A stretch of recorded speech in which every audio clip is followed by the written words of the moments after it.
We are here at the Princeton Battlefield Park. We're going to do a tour. We had a thunderstorm roll in early this morning, kind of rained my day out for work, so I figured it would be a good day to get out and explore a little bit. Never been here. I've been to the Washington's Crossing State Park, both the Pennsylvania side and the New Jersey side, but this is my first time here. So yeah, this was part of the crucial 10 days for Washington's army during the Revolutionary War. It all started with the Battle of Trenton, with Washington's Crossing. On Christmas night, 1776, Washington crossed the Delaware from Pennsylvania into New Jersey in order to surprise attack the Hessian garrison that was positioned in Trenton, New Jersey. It was a pretty quick battle. Afterwards, they retreated back to Pennsylvania for a few days. And then on December 30th, 1776, Washington then crossed the Delaware for a second time to fight the British again in Trenton. This is known as the Second Battle of Trenton, also known as the Battle of Assapequa Creek, which took place on January 2nd, 1777. So after his second victory in Trenton on January 2nd, 1777, Washington wanted to surprise attack the British. So he brought his men up through these very woods that I'm walking through now, up towards Princeton, New Jersey. Yeah, growing up in Bucks County, Pennsylvania, which is a county right next to Philadelphia. The place is surrounded with a lot of old history, dating back to basically the founding of the country. So I've always enjoyed that type of history and everything, but never really explored the New Jersey side of it until recently. So I think I visited Washington Crossing State Park, the Jersey side, for the first time I believe it was in March. I was over there, so they had a lot of artifacts and stuff inside the visitor center out that way. So if you're into that kind of stuff, I would recommend taking a look at it. You can see a bunch of swords, firearms, uniforms, a ton of stuff. So yeah, so we're coming up on the creek bed now, looks like. So guessing that suspension bridge should be coming up. I'm not exactly sure where it's at, but I hope I'm heading in the right direction.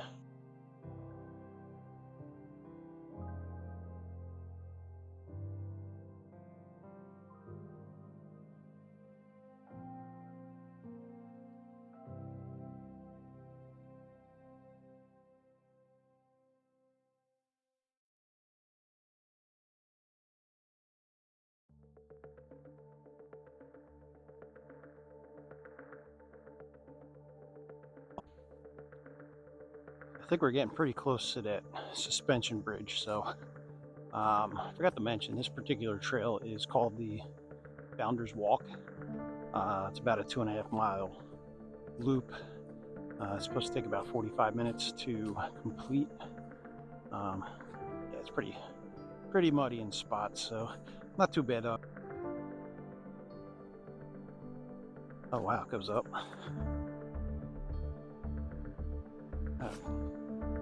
This is pretty cool.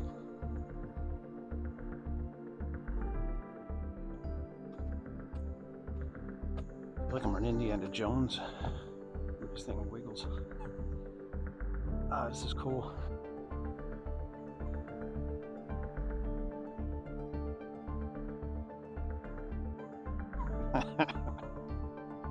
Whoa. So I'm directly in the middle of it, spanning this creek here. That's where we came in.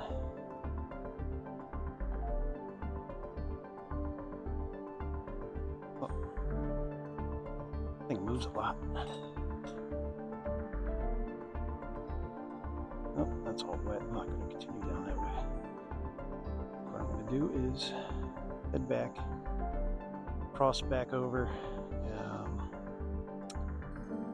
and continue on with the trail loop. Suspension bridge, I think, is worth the hike in. You just got to take the Founders Trail. You can take that directly to the bridge instead of taking, I think I took the Far Trail to the Founders Walk. They kind of loop around. But if you're a little short on time, you just want to get to the suspension bridge, you can just take the Founder Trail straight to the bridge. Maybe if it's not wet, maybe you can explore beyond that too, but I'm not 100% sure. So now we're going to continue back over to the Clark House.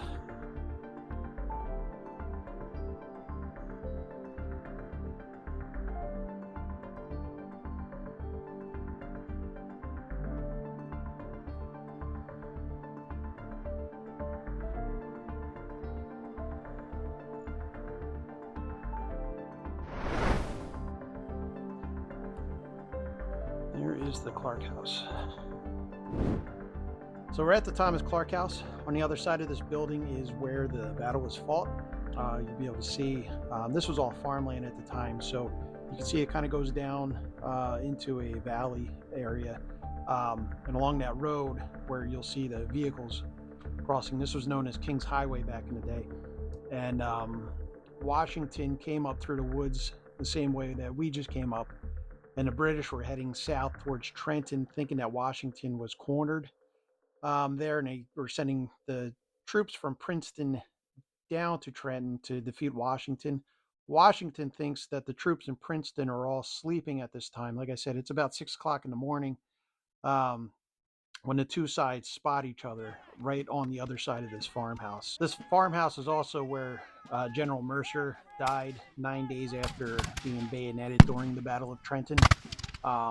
Surprised he hung around that long. I forget how many times he was bayoneted. It was something like 14 times or something like that. It was a crazy number. So for somebody to survive for 9 days after that is pretty remarkable. So we're gonna make our way over to this tree that's surrounded by the stockade fence. This is the Mercer oak, which I don't know much about it, but I'm going to guess this is probably the site where he was bayoneted by the British troops during the battle. I did read too that the British thought they had killed Washington during this battle because he was so close to the front line. I think he was actually on the front line on his horse. And I think there was just like a bunch of powder smoke and everything, and then once the smoke cleared, Washington was still on his horse, commanding his generals to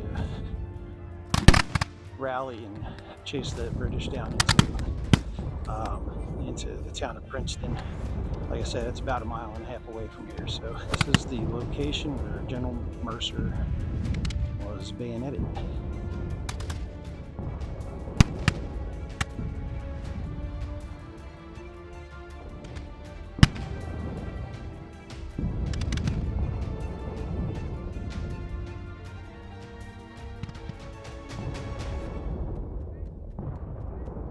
Just across the road from the Mercer Oak is the colonnade and grave site.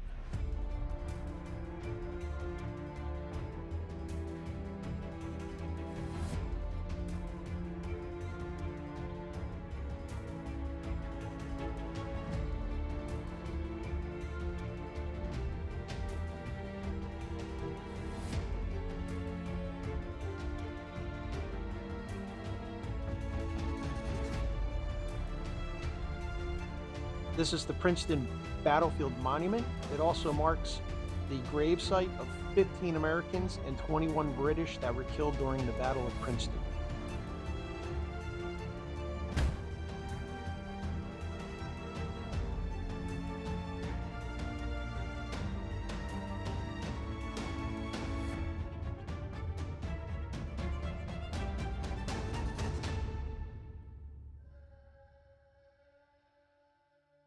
So yeah, this place is pretty cool. I'm glad I was able to check it out. It's not a very big park, but it is a significant part of American history. It's definitely worth checking out. So by 8 a.m., the battle was basically over. The British forces were split. Half of them retreated towards Trenton. The other ones fled in the direction of Princeton. So as the British were falling back in Washington in pursuit, they retreated to Princeton. Some of them took refuge in Nassau Hall, which is on the campus of Princeton University. Alexander Hamilton brought 3 cannons up and had them blast away at the building. There is some cannonball damage on the exterior of the building. Some of the American soldiers rushed the front door and broke it down. The British soldiers that were inside waved the white flag out one of the windows. About 200 British soldiers came out of the building and laid down their arms, thus ending the Battle of Princeton.